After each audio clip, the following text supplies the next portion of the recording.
السلام عليكم. النهارده ان شاء الله هنعمل حاجه حلوه قوي، هنعمل كيكه الجيلي. بصوا طبقاتها جميله جدا. تعالوا بقى مع بعض نشوف عملنا الجمال ده ازاي، ولو عجبكم الفيديو فضلا الاشتراك في القناه. اول حاجه هعمل طبقه الجيلي. معايا هنا 3 باكو جيلي. طبعا الكميه اللي عايزاها ممكن تقللي او تكتري عن كده، واي نوع جيلي تحبيه. لكل باكو جيلي هبقى محتاجه كوبايه ميه، كوبايه عاديه من كوبايات الشاي ده شكلها، كوبايتين. تالت كوبايه وابتدي بقى افرغ عبوات الجيلي في الميه. يبقى معايا المضرب بقى بالايد التانية، وعلى طول يعني اقلب بسرعه علشان الجيلي معايا ما يكلكعش، ولازم الميه تكون بتغلي. هجيب صينيه بقى وهصب الجيلي فيها، وبعدين استنى الجيلي يبرد خالص، وادخل بقى الصينيه في التلاجة لحد ما الجيلي يجمد. وبعدين هنعمل طبقة كريمة اللي هي عبارة عن كوباية كريم شانتيه، قدامها كوباية وربع لبن. وكل ما يكون اللبن ساقع كل ما يدي نتيجة افضل، وطبعا السكر حسب ما تحبي. لو انت جايبة الكريم شانتيه خام. هضرب بقى المكونات دي مع بعض كويس قوي بالمضرب. الجيلي خلاص كده جمد. هضيف عليه بقى طبقة الكريمة.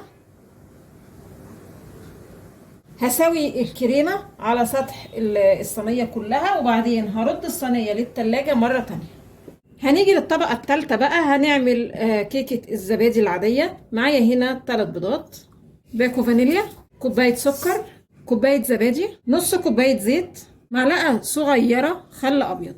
وبعدين نضرب المكونات دي مع بعض كويس قوي لحد ما يجيلنا قوام كريمي، أو ممكن نضربها في الخلاط لحد ما يبقى الخليط معانا بالشكل ده.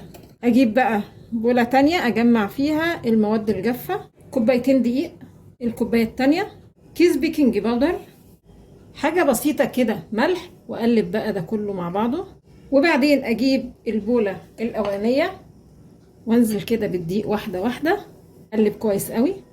وبعدين اجيب صينية مدهونة كويس قوي بالسمنة، وانزل كده بخليط الكيك. فرن يكون سخن، وهدخل الصينيه الفرن الرف الوسطاني على درجه حراره 180. ما بتاخدش يعني من نص ساعه لساعه الا تلت. وبعدين عشان نختبر انها استوت ولا لا، بنحط طرف السكينه كده في نص الكيكه. لو خرجت السكينه يعني نضيفه ما فيهاش عجين، يبقى كده استوت. لقيتيها طرف السكينه لسه فيها عجين، يبقى تستني عليها شويه كده لحد ما تستوي. الكيكه خلاص استوت. بعد كده هجيب الصينيه وهرص فوقيها بقى الكيكه. لو الكيكه اتقطمت معاكي زي ما حصل دلوقتي معايا مفيش اي مشكله، لان كده كده احنا هنغطيها بطبقه تانية زي ما هنشوف دلوقتي. وبعدين هضيف بقى طبقه الكريمه.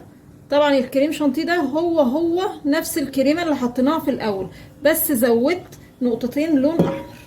وكده تكون خلصت، بس انا حابه ازوقها كده. وده شكلها. هردها بقى في التلاجة تاني علشان كل ما تتاكل ساقعه كل ما يكون طعمها احلى. تعالوا بقى نشوف اخبار كيكتنا الجميله.